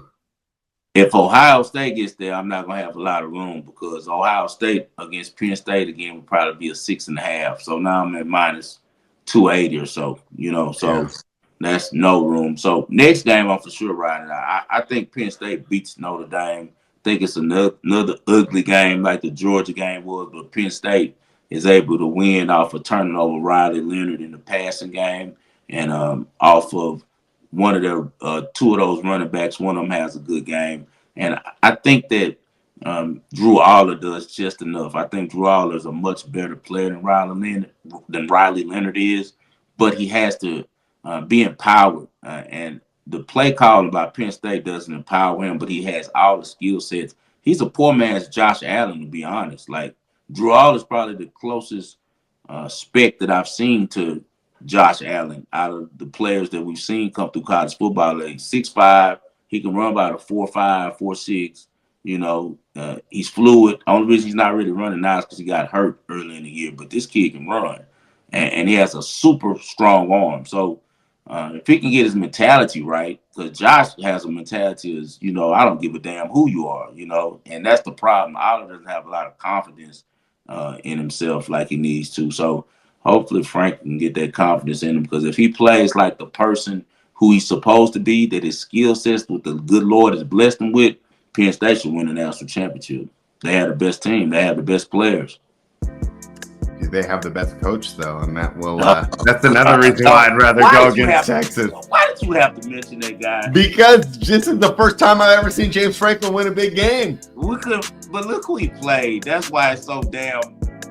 Notre Dame better not. He better not lose to this kid Freeman. To be fair, though, right? None of these coaches really stand out, right? I personally like Freeman, but you've brought out some pointed criticisms of him. Freeman's good. Freeman's good. Starks definitely got He issues, did some and dumb Ryan Day's shit, got though. issues too. Yesterday, he tried to lose that game so many ways with trying to be so smart. They stopped him at first at the 50-yard line, but his defense saved him, and Georgia didn't do anything. But that play when he ran on 11 and ran off 11 and ran a play, if the refs would have done right and made the call, they would allow Georgia to punt anyway. But if Georgia would have just stayed still and let them go for it, you just giving them right back in the game. I don't like that. Now you're getting borderline Brandon Staley, and I don't like that. That's the only thing I don't like about Freeman. Sometimes he wants to show too much bravado. Like, you can tone it down sometimes, man. Like, we know that you guys are coming after, but like, be smart, man. Yeah, we'll see. Maybe he's texting with Dan Campbell a little bit too much. Let's move into tomorrow's action, or Sunday's action. We got a little bit tomorrow too. The Dolphins are taking on the Jets +1. Tua Tagovailoa will not be playing in this game. The Dolphins do need to win to stay alive. Usually I like to fade the warm weather team playing outdoors in January. However, I'm not that excited about backing the Jets here. What are your thoughts on this one? Well, the Jets should try to lose this game, but of course, with how their team works it's always a rebellion between the team going against the owner. I'm sure that they try to win because the head coach knows he's not coming back. Jeff Ulbrich, he will not be the head coach for the Jets next year. We know that Aaron Rodgers will not be coming back. He'll probably retire. And Devontae Adams, I don't know where he's going. He won't be back either. So hopefully Devontae and Aaron made him some little money, popped him some mushrooms, and had some great times up in New York because they didn't win any football. Far as the Dolphins, I'm going to be looking at some props we'll talk about a little bit later. Tyreek Hill has some things to play for and stuff like that. I do like the way that their quarterback looked last week. I think he's a competent guy, but this just is a game that I'm not betting. Like, why would you? There's so many other things good on the board to bet. Why would you bet this game? I'll just look at it from a prop aspect a little bit later. All right. Next game on the docket. Tampa Bay Buccaneers have a chance to win the NFC South, and of course, to do so, they're going to have to beat the New Orleans Saints. The Saints have lost everybody, it feels like. They're starting Spencer Rattler. They'll be in Tampa. Tampa needs to win. The line's 14. Talk to me about what you think about this game, and if Tampa does win, what do you see for them in the playoffs? It's some great opportunities on this one, on some props too that we're going to talk about as well with Mike Evans and some things that he can accomplish contractually. I think that the Saints are feisty enough and their coach is smart enough to keep it within the number for the full game. I'd probably play the Bucs first half. They've been coming out on fire on teams. Probably first half over because they've been putting up a lot of points. Baker Mayfield is clicking with Mike Evans. At first, I didn't know if they liked each other, but now they do. And it's obvious that, camaraderie has grown. And it's just, when you have a quarterback who's getting you the ball, how can you not like him? Baker Mayfield is a good player, man. He's always been a good player. He just was with some bad organizations who didn't know how to use him. And in Cleveland, he just got caught up and was doing too many commercials. He became a star too fast. And so I know he's probably glad as hell that it all went the way it did because now he's paid living in Florida instead of living in freaking Cleveland. So, shout out to Baker Mayfield. When you work hard, man, and you try hard and you give it your all and you're a genuine person, good things are going to happen for you, man. And I know I've been one of the biggest guys to, question some of the moves that he made, but I've also been one of the guys who've always been able to recognize his talent and give him his props when he's playing well. And he's taken that Bucs team and turned them into a real contender in the playoffs. And the NFC is wide open. Really, the AFC too. Like, this is a league with more parity than ever. And who's to say the Bucs can't? We know that Ty Bowles knows defense. Maybe he draws up some special defenses in the playoffs. We've seen him be successful before. He got to the Super Bowl and won it off of the coordinating that he did. Because when they beat the Chiefs, that was Ty Bowles who came up with their game plan to win that Super Bowl for Tampa Bay. So if Ty Bowles gets hot and he has the guys over there that he needs with Tampa Bay to shut some guys down, definitely a live dog in the playoffs. All right. The Atlanta Falcons, of course, are still alive, but they would need Tampa Bay to lose. 5-star, if the Falcons were to win and Tampa Bay were to lose, the Falcons would win the division because they beat Tampa Bay twice this season. So they hold the tiebreaker. I don't think that Tampa is going to lose to New Orleans, although traditionally, right, those teams have played each other close. That's a big rivalry. So, of course, it could happen. The Falcons, however, have to be disappointed that they waited this long to go to their rookie. Just overall general mismanagement from this team. They invest $100 million in a quarterback, and then they address a first-round pick. To me, it showed a lack of clarity, focus, and vision for the franchise. If the team wanted to invest in Cousins, they probably could have drafted an excellent defender or another strong offensive lineman to go with Cousins and really go all in on that route. If the team was in on Penix, the $100 million they spent on Cousins could have been spread out to 4 or 5 different position players that could have made an impact. And to me, now they're paying for that lack of clarity. It may end up being a happy ending, all's well that ends well, because I've been impressed with what I've seen from Michael Penix so far. So it appears that they found their guy, and I think they can get off this Cousins contract by next year. However, have to be disappointed in the Falcons' lack of clarity when they were building this team. What did you think about the Cousins situation, and what have you seen from Penix so far? And do you share my enthusiasm for his career prospects? I definitely share your enthusiasm. I took the Falcons move that Fontenot did as a good move. Everyone else overreacted because what happened is they signed Kirk Cousins in the offseason because they were going to make him their quarterback. They didn't know that Penix was going to fall to them. And when he was available, they took him, as they should have, because they really liked him as a quarterback, because they went and saw him practice.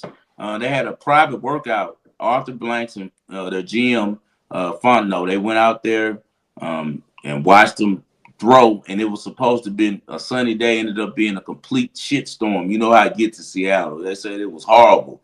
And they said he was like, come on, that doesn't matter. Grabs the football. You know he has the biggest hands of any quarterback probably right now still in the NFL, and he's just a rookie. I think he does have the biggest hand measurements. And they say those big gloves were just ripping that ball through the rain and through the wind, and they fell in love with him. So you can never go wrong drafting a young quarterback. You got Kirk Cousins, they're going to trade him. So everything's going to work out right for him. And Penny's got a little time to sit, learn some of the trade secrets from Kirk Cousins, even if Cousins wasn't giving it to him freely. Just by watching him, he was learning things, So he's about to get married, hitting the perfect time in his life to be the starting quarterback in the face of the Atlanta Falcons. Just like the left-handed guy that he looked up to growing up was Michael Vick. A lot of people don't know that Michael Penix's game was more like Michael Vick's until he got injured. He was a guy that was a dual threat, ran like a 4.3, 4.4 when he first hit Indiana University. And he was with Caleb DeBoer then. Caleb DeBoer was his quarterback coach and his offensive coordinator. And he was, a guy that ran a lot of read option. They probably threw the ball 10 times a game. He got injured. And when he got injured, he went to Washington, and Caleb DeBoer I already knew he could throw the ball, and they developed his passing game. And now he's one of the best passers we've seen coming to the NFL from college, man. And I think his future is extremely bright. As far as this game, another guy I think has a bright future is on the other side of the ball, and that's Bryce Young. Carolina's in the stage that they're just trying to finish strong. They don't care about their draft position. They're just trying to win games and, get their young team to believe. And they got embarrassed last week, blew out by Tampa Bay, 14-48 on the road. I think they're going to have a way better showing this game. I expect them to stay in this game the whole game. I think that it's going to be a lot closer. I just can't lay 8 points with a rookie quarterback. I'm sure that defense from Carolina will be able to get Penix off the field some. And I just don't trust Raheem Morris. They're 3-6-1 in the last 10 against the spread.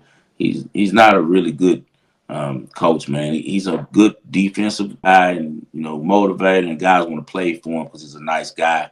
But he's gonna have to step it up with the way he's managing these time situations. He's not been doing well, as we saw last week. He bumbled again. So give me on this one Carolina plus 8.5. I'll be playing that. All right.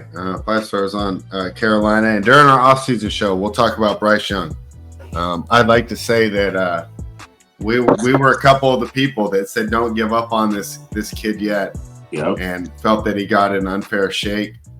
At the end, though, maybe Dave Canales did do the right thing, put him on the bench, give him a chance to reset, and now finally could be living up to his potential. So one exciting thing for Panthers fans is although the record isn't good that year, it feels like they did make strides in developing Bryce Young, and they're not looking for a quarterback in this year's draft. I think they have to be pretty comfortable with our quarterback situation moving forward and can spend the offseason looking to add pieces around Bryce Young rather than questioning what are we going to do under center.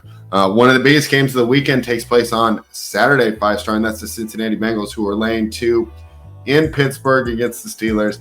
Boy, going back and looking at all my ball and parlays this year, 5-star. I mean, how many times did I take Steelers as a dog? Right. I mean, it was almost my go-to. I almost felt bad. Like they don't need to tune in to know that I'm playing this, but I'm glad that they tuned in this week because I'm not playing it here. 5-star. Really? To me, it's Cincinnati or pass. I think that the Steelers' problems on offense have really come home to roost. Now, the Cincinnati Bengals defense, that's a good game to get right against. However, they're so much better at quarterback, so much better at skill player, and this offense is absolutely humming. I haven't made a bet yet, 5-star, but for me, it's Bengals or pass here. Are you on Pittsburgh? I'm definitely playing Pittsburgh. I'm on the other side. Give me Pittsburgh plus 2.5. This is a perfect storm to play the Steelers in this game. And the reason why George Pickens is back, he's going to play. We know how much he means to that Steelers offense. Another thing, Steelers have now lost 3 straight games. This isn't what Mike Tomlin does. He's not going to allow them to go into the playoffs with that type of losing streak and playing bad like that. Another thing, he owns the Bengals. Mike Tomlin has won 4 out of the last 5 against the Bengals. They won earlier this year, put up 44 points in Cincinnati. So their offense is going to be extremely confident. I think that he has the formula to slow down Burrow and Chase. I think the Steelers slow them down. It's going to be a windy day in Pennsylvania. See if the Steelers and those terrible towels come to play. I think that they do. I'm going to roll with Tomlin, man, plus 2.5 on this one. I'll probably buy it up to 3. So give me Steelers plus 3 on this one. I just think the Steelers need a win bad. They're going to the playoffs. This is the perfect rallying cry for Mike Tomlin. Let's keep these son of a bees out of the playoffs. So I'm rolling with the Steelers. All right, that's enough to keep me off the Bengals right there. Maybe I'll just watch and enjoy this game. The biggest game of the weekend, however, 5-star, is the Minnesota Vikings. All year I've heard that the Vikings are a fraud. They're not as good as their record. They're going to be exposed, but they continually get wins in big games. Now they're going against the aforementioned Detroit Lions, who are the better team. But now with all these injuries, tough to say. That defense has been decimated, and it showed because, we didn't have time to get into it today, but I'm coming to your side of the fence on the Brock Purdy debate. And the fact that the Lions gave up that many points to the Niners, to me, is a serious concern. They're going to be going against a team that is playing better and is so well coached. I'm really concerned about how the Lions get stops here. I like the Minnesota Vikings. I like the plus 3, and I'll also jump in on the money line. What are your thoughts? Yeah, I lean toward the Vikings, but the main play, and you guys know I never play total. My main play on this one's going to be the over. I got it at 55.5. I've seen 56 some places now. It's up to 56. Yeah, 56 offshore right now. Man, you got to play that because the Lions have went over the last 4 games. That's the only way that they can win games now. They have to get in shootouts because they're just too decimated on the defensive side of the ball to stop good offenses. So they have to outscore them. And I think it's going to be the same thing here where these teams are going back and forth, up and down the field. Minnesota, they don't have as good as an offense as Detroit, but they do have a great offensive play caller. They have a great receiver. They have a great second receiver as well. Great running back. Sam Darnold is playing great. So if he continues to play great, then I think they'll be able to put up points as well. I'll be on the over on this one. I think it becomes a shootout. It can go either way. I'd lean the Vikings, but I definitely like over 55.5. All right, I like the Vikings. 5-star likes the over here. 5-star, we're going to move on to those props, but I got one bonus question for you. Let's do it. And I didn't prepare you for it, but I think this is fun because it gives, I think, aspiring bettors or people who use this show kind of an idea on strategy. Okay. On Monday, the Commanders were -3 against the Cowboys. And I said, there's no way that line sticks. Now, I didn't think it was going to move this far, but I thought it would be 3.5 and 4 by Wednesday. Now this line is Dallas Cowboys are catching 6.5. I have the Commanders -3 in my pocket for my normal 1-unit betting size. Your thoughts here? Do I buy back and hope for the middle here with Washington plus 6.5? I mean, with Dallas plus 6.5, Washington -3, or do you think I should just let the -3 ride? What are your thoughts here on the Commanders playing a meaningless game against the Cowboys? They got embarrassed by Philadelphia last week. We've seen that they've not given up on their coach. They've been playing really hard for McCarthy. So this might be a pride game. They have the memories of a successful game early in the season where they beat Washington. Washington doesn't have a lot to play for. Washington's set in stone at 6th seed, right? Regardless, right? Yeah. Well, I think one of the big reasons this line move exists is it should be Trey Lance under quarterback. He wasn't even really good in preseason going against second or third stringers. So I think that's the reason the line moved. Okay, got you. All right. Well, if Trey Lance is the quarterback, so is whatchamacallit hurt? Rushed? No, I just think that they're just going for it, just seeing what they got. Really? Yeah. No, I'm not touching this game personally because there's too many different variables about it. But your question is, you have I have -3. Should I try middle at plus 6.5 or just so you have Washington -3? Yeah. Even if Mariota plays a quarterback, they can beat him, especially if Trey Lance is the quarterback. If they let Mariota come in, they'll still roll them. That don't change the offense. They're still going to be able to move the ball. Because if they play Trey Lance, I don't expect the Cowboys to take this game too serious. I didn't know they were talking about playing him. That's why the line moved. It wasn't 3.5 points. But okay, great to know. I'll probably just let the -3 ride then, unless I get some notification. We'll see Cooper Rush. You can always ride it live too, and kind of get a feel for it. Yeah, that's true. It is a 10 a.m. West Coast, 1 p.m. Eastern game. Let's move on to some of these props, 5-star, because you've done some excellent work and you found a bunch of situations with incentive based why we think that these are the props the way to go. One of my favorite props for sure spread is Tyreek Hill to go over 51.5 yards. He needs 63 yards to go over 1,000 yards. And you know that Tyreek's one of those guys who wants to be in Canton, and 1,000 yards is really low for him actually, but it's the standard, at least for receivers and for running backs. It's kind of like, the line of greatness yearly to show that you had a good year. And I think that Tyreek will be trying to get that one. All right. So you do like Tyreek Hill to go, he needs 63 yards to go over 1K. Yeah. Devontae Adams only needs 25 yards. And I also think that Aaron Rodgers is sitting on 499 touchdowns. Tyler told me Devontae caught like number 200 and 300, so he thinks that he might be targeted there for number 500. I like that a lot. I definitely go with Devontae Adams to score a touchdown. They didn't have a really good game last week. Got manhandled, kind of embarrassed. Adams didn't perform well either. So whatever the yardage is, I'm not going to really mess with that because we don't know if he tries to just get the record in the first half and then they sit down, I do agree with that. Let's go Devontae Adams to score a touchdown, anytime touchdown. So actually, you know what? I do have props up. I got plus 140 for that offshore. Okay. Kyler Murray needs 50 rushing yards and 1 rushing touchdown for the salary escalator. What do you think there? Is that another one you're going to attack? Yeah, I gotta go with that. We gotta go with that. What is he looking at right now for his over and under on rushing yards? So if I were to go over 50, I can get plus 211 at over 54.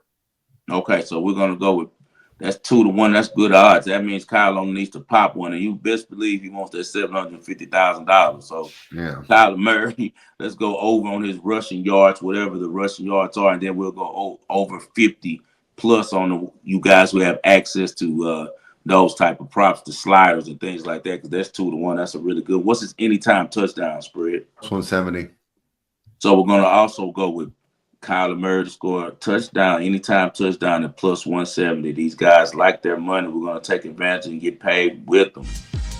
All right. Von Miller, 1.5 mil for one more sack. Do you think he gets there? Of course he's going to get the sack. He'll have it in the first half. Are you showing a number on that sack? Over, under? Should be over 0.5, right? I don't have a number for that. Okay, you guys go search for it. It's not showing yet on season. But yeah, I didn't get any of it yet. So for that game, I don't have player props built. Okay, but you guys go search for Von Miller to go over a 0.5 sack or to at least get one sack. He gets 1.5 million incentives if he can get that one more sack. I'm sure Vaughn will be itching to get that sack. What's about the next one, spread? All right, Cortland Sutton. I think I have him up here. He needs 82 receiving yards to max out that bonus. And if I were to go over 89, it's plus 110. So the books think that he's going to get his money. What do you think? I've seen over 76.5 at minus 130 on Caesars. I'm making that bet right now. Okay, so, yeah, I got 79.5 on Bet Online. Yeah. So I gotta love the number. If you guys can get to the Caesars app, take that 76.5. I think that's a lot. I think they're gonna try to feed him. A $2 million bonus is a big bonus. Any coach who tries to stop his player from getting that, he's not gonna have that player the next season. Believe that. So I think that this is something that Sean Payton makes a priority in that locker room to get Cortland Sutton that payout. All right, J.K. Dobbins needs 58 rushing yards to add another $150,000. However, there's a chance this could get voided if you are correct and the Steelers win. If the Steelers win, this game is meaningless. Yeah, but and because of that, I don't have props for him. Yeah, and you know what else too? He's coming off an injury, so I'm saying for him, he gets a $300,000 bonus to $450,000 bonus. So we're talking about the amount of money. So we take this as an approach that Harbaugh says I'm going to get him some work because he's just coming back off injury, or I'm going to rest him because of injury. This one right here is a stay away, but keep an eye on J.K. Dobbins. He needs 58 yards to try to hit a bonus. And maybe you'll have some rogue lines here or there, but my guess is, I know at least for my offshore books, that those will not be posted until after the Steelers game. Geno Smith only 185 passing yards away from a $2 million bonus. He gets another $2 million if he's over 69.7 on the completion rate, and another win is $2 million. Do you think Seattle's going to end it right and give Geno Smith another $6 million in his paycheck? If they don't, he won't be there next year. So we'll know a lot from what happens in this game. I think that he should get it, man. I'm seeing what are you seeing at plus 200? It's a pretty high number, right? Money line, right? For what, Seahawks? Yeah, for Geno Smith plus 200 yards passing. Because I'm seeing on the lowest I have is over 230, and it's minus 182. Yeah, see, he's 247 here for minus 121. So they feel like Geno Smith is going to have a big game. $2 million is a lot of dough. I doubt he passes that one up. So if you could find Geno Smith for 200 yards plus, I'd bet it. He needs 185 for a $2 million bonus. He also needs to have a good game with his completion rate as well. for another $2 million bonus if he stays above 69.7%. And he's 1 win shy from another $2 million bonus. So Geno will be trying to win that game. The Rams will be sitting their starters. So keep that in mind. The Seahawks should be trying to win so Geno can get paid.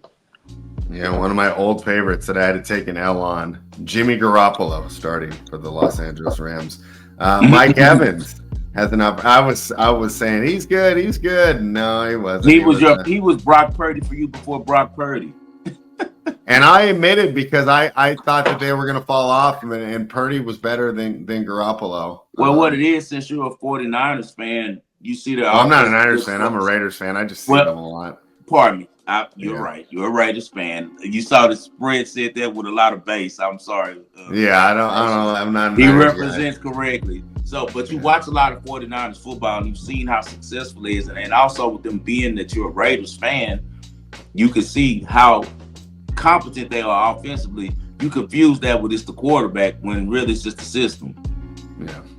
So, and we'll see here too, and we'll talk about this more in our off-season shows. But hey, I think Purdy's a good player, but if the Niners give him anything more than 30, 35, they're going to be in trouble because they're not going to be able to put those excellent pieces around him that he's had for his whole career. But back to Mike Evans.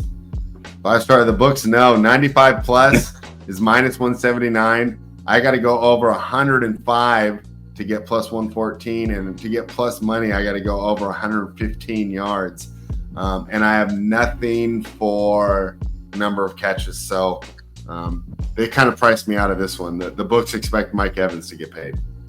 Yeah, he doesn't like the Saints, even though his nemesis is going to Washington. He still doesn't like the Saints because he's been with Tampa Bay his whole career. And when he thinks about the Saints, all he's going to think about is all those fights with Lattimore that he used to have. So he's going to play his best game. Baker Mayfield loves throwing him the ball early. So I expect him to score a touchdown in the first half. If you can find that, that's usually a really good price. But anytime touchdown, he's at minus 149. I take that. Going to be some slickness on this game. He needs 85 yards. But if you look on Caesars, they're offering a boost right now. And their boost is him having 102.5 yards receiving and a touchdown for plus 145. So watch the slickness. He only needs 85 yards to get paid. He needs 5 catches, 85 yards, and he gets to $3 million. So I think that he gets there, but they're going to try to outprice you by setting the market too high on the catches and on the yards. So maybe you can bet live, like I can bet live on those type of things on Caesars. Maybe I'll wait. He doesn't get any paid. Unfortunately, I think you're right, though. I think he gets all his work early, and the reason they want it at 105 is, you talk about being a Raiders fan, right? You see the Saints offense right now, right? Right. If the Buccaneers get up 21-0 and that Saints offense is just lifeless, we could just see a heavy dose of Bucky Irvin. He'll already be in there. And would you be that surprised if he ends up with the touchdown or the 5 receptions in the 90s? Right. I would not. All right, let's move on. This one I don't know if I'm as excited about. Tony Pollard. He needs 83 rushing yards to hit a $250,000 bonus and another $200,000 for 2 rushing touchdowns. Boy, with the Titans, though, I don't know. Even if they seemed like they were all in on this, I don't even know if the team's capable the way they've been playing. But you're a big in on the Texans. I mean, are they going to be playing against all backups? Is this possible?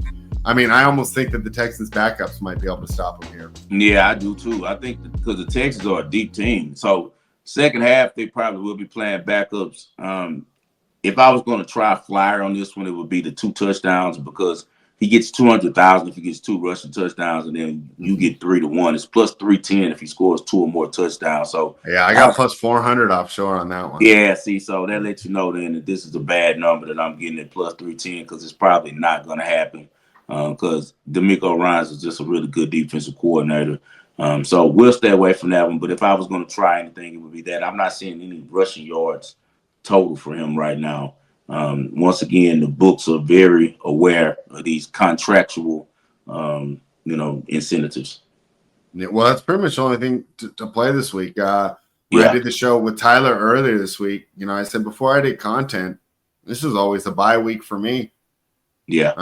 I think it's really tough. And, you have a lot more connections than I do. If you can get inside information from these organizations, I think you can be profitable. But if you're just watching TV and getting your news from Twitter, I think it's hard to find an edge. And the way that I do it, I don't think that your mathematical projections are going to hold up at all because of the different goals of each organization. Who's going to go out and try and win? Who's going to maybe, hey, let's see what this 6th-round draft pick that rarely played all year. Let's see what we got here. Right. We got a couple undrafted free agents. I'm not sure if we want to bring him back for training camp next year. Let's see how he looks on the field. So, unless you have concrete information on how the organization is approaching this Week 18 game, with most of them being meaningless. Of course, I will bet the Vikings and the Lions. That's a normal football game. Everything's on the line, full preparation, not worried about effort, not worried about any weirdness. But a lot of these games, even we talked about earlier, the uncertainty in the Commanders and the Cowboys, easy to lay off. The only reason I made that Commanders bet is I knew I would be in this spot and that I would have an opportunity to buy out of it. So that was me more playing the market than actually betting the teams. The final one I want to talk about, 5-star. Zach Ertz is 9 receptions away. Hey, that would be good for me if they got it, because if he gets 9 receptions, I'm pretty sure I'm going to cover that -3. 90 yards receiving, that actually seems to me more realistic because he can break one. I don't know if they give Zach Ertz 9 targets in this game. 2 receiving touchdowns, another thing that's likely, but I don't know if I'm ready to attack it. But if I lay off these Zach Ertz props, do you think I'm leaving money on the table? It's a chance. It just, with these things, they're always investments, man. Nothing in all this stuff is betting. So end of the day, you want to read it as a market play, man. It's got to be something that I see that for a small amount of an investment, I have a great return, but it's also a likelihood that this could happen. It's not something I'm just throwing up in the air and hoping happens. Zach Ertz to get in the end zone is plus 225, but he's plus 1,100 at 2 or more touchdowns. If Mariota's playing, he will throw the ball to Zach Ertz around the end zone. So he's another veteran. They're friends. He might tell him, I'm going to give you 50,000, bro. Get it to me.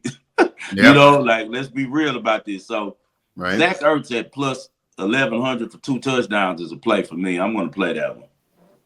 All right. And, of course, we know that Washington team no longer plagued with bad ownership. This new ownership group is not going to be upset about paying a little extra money to be a successful franchise like maybe the past regime might have been. Let's move into the people segment, 5-star. We got a lot of options here, but what's your favorite pick for our ball and parlay? My favorite pick for the ball and parlay, I'm going to give out 3 of them. We're going to go with the Rockets tonight at plus 2.5. I think that this is going to be a huge game to them. I think that we're going to see Emi Udoka really had these guys ready to play, and I think the team is going to play really hard for him. Anytime he sees the Celtics, I know that he's thinking about the fact that they let him go under some, bad situation, bad circumstances. And I think that the Rockets show up for him. They know how much this game means to him. So give me the Rockets plus 2.5. Also the Celtics on a back-to-back. And how often do you see the Celtics with such a low number of minus 2.5? The books are pretty much telling you what they think is going to happen. Also, I'm going to go to the United Cup. I'm rolling with my girl Coco Gauff against my other girl, Carolina Muhova. I just won last night with Muhova against Paulina, but Gauff is owned Muhova. She just has a number. Tennis matches are a lot like boxing. It's about styles. And for some reason, Coco gives Muhova a lot of problems because she's the one girl that she plays against that's more athletic than her. So that's her benefit, and that's her advantage on most girls. Even Paulina, she's better than offensively with her athleticism.